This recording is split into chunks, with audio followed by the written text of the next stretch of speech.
Hi, thank you for joining us. My name is Bruce Norris. We are recording this live for broadcast later, so if I mess up, you're going to see it, and that's okay with me. The purpose of this presentation is to preview our next report. We're going to talk about Category 5, what's next for the California real estate cycle. The most common statement regarding business and finance in 2008 was, "Not since the Great Depression." We're going to take that subject very seriously in Category 5.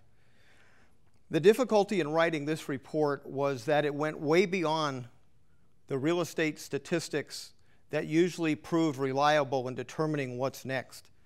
It forced me to study subjects that I had no idea I would ever have to learn about, and some of those were U.S. trade imbalances and what they mean for the future value of the U.S. dollar.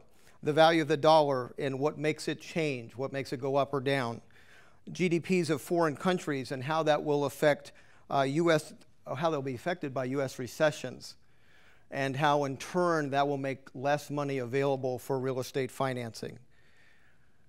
I found that this whole economic cycle was caused by what we did in the subprime market, and so it has some serious consequences.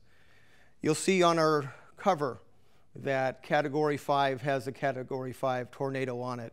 And I hope that gives you an idea of what I think 2009 and 2010 will be like. What we're going to cover today is we're going to go over the table of contents for Category 5 and just very briefly explain the contents of it. And then we're going to actually cover Chapter 1. So we don't have to take time at the seminar to talk about our past predictions and what we got right and what we got wrong. So let's begin with the table of contents. Chapter 1 is The Perfect Storm Matures. In 2006, we wrote a report called The California Crash. And in that we made 16 predictions. And this chapter will talk about what we got right. Most of the 16 categories we got right. Also, we got 4 things wrong, and I think those are very significant, and it was because this time, in fact, the cycle was different. So we'll talk about that at the end of this program. We'll go over the 16 predictions and then the 4 that we didn't get right. The second chapter is how the best people missed this decline, how the best people in the world didn't inform all of the people that depended on them for telling them what was next. If you were in the real estate industry, any associated industry, whether you were a broker, a lender, a contractor, an escrow, an appraiser, you did not get fair warning as what was coming next. And part of this chapter 2 discusses how much more damaged the industries will be because they didn't know. And part of it will also discuss, did these economists really know what was coming and then choose not to share it with their group? The third chapter is worldwide asset deflation and the future financing of real estate. In the last 9 months, some $50 trillion of worldwide wealth has vanished into thin air. And this chapter will show how all of that money disappearing will have permanent effect on how many dollars are available for real estate financing. Chapter number 4 is the subject of deleveraging, the reverse of easy money policy. That's what we're about to head into. Whether you're an individual, a state, a business, a country, you will get used to the term deleveraging. And what it means is that if you are borrowing money, you will have more of your money involved or the loan will not happen. What the biggest problem is for this topic is trust. What we did with the subprime loans and the damage that's caused has affected trust all around the world.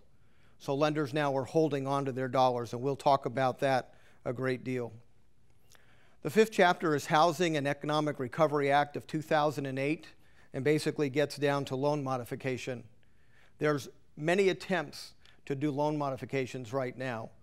The Hope Now program, the FDIC has another program, B of A has one, Wells Fargo has one. Every lender is attempting to somehow modify the loans that are currently in trouble to see if a foreclosure can be prevented. The problem is how they're approaching it, and I doubt very seriously under the current format they're going to solve very many of the problems.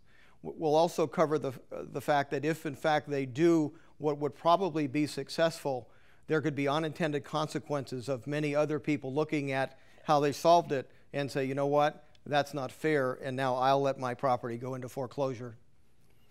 The sixth chapter is the $700 billion bailout. Who gets what and who pays for it?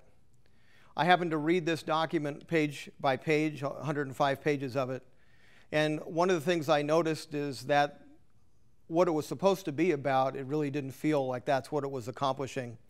The report said that it would make every attempt to prevent preventable foreclosures, and I still haven't figured out what exactly that means.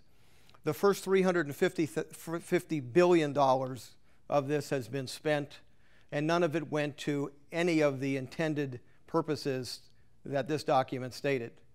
And that's caused problems. So the next $350 billion is going to be watched very carefully and will be used politically correctly. Unfortunately, that will mean that it's also used incorrectly, and eventually the $700 billion will turn into several trillion dollars just for that purpose.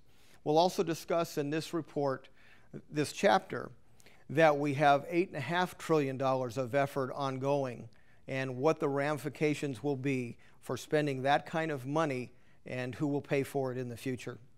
Chapter 7, the basic problem is now you have to qualify. There's new loan programs and there's new qualification standards and new down payment expectations. And I recently talked to Philip Tyrone, who does loans on a regular basis, and he told me that in 2005 and 6, probably 9 out of 10 people who walked into his office were able to get a loan. I talked to him the day before yesterday, and he told me that now 9 out of 10 people that walk into his office do not qualify for a loan, and that's causing them to consider walking away. So this is a very serious problem. We've decided to tighten our loan standards exactly at the wrong time. Sure, it's necessary. We shouldn't have ever got them where they were, but this is a problem going forward that we in fact now have to qualify. Chapter 8 covers state, county, and city coffers as they feel the pinch of an economic downturn. And this is going to have ramifications that are tremendous in a couple of areas. One, most of the retirement programs for these entities are what they call stated benefit. There's a benefit that's supposed to happen no matter what happens to the contribution or what happens investment-wise. And what happened last year was that some of these state programs lost between 30 and 50% of their principal while still being expected to pay the benefit. We're going to see that play out in 2009 and 10. You're going to have a lot of cities and counties declare bankruptcy and renegotiate their legacy costs. This is going to create tremendous unemployment and cause other problems as well. The 9th chapter deals with the value of the dollar. Recently it went up. Why did it go up, and will it stay there? In the past 6 months, it's gotten stronger against the euro and the pound. Will that continue, or will the trend reverse with the dollar getting weaker and weaker? And is the dollar in danger of being replaced as a world currency? That chapter will cover that.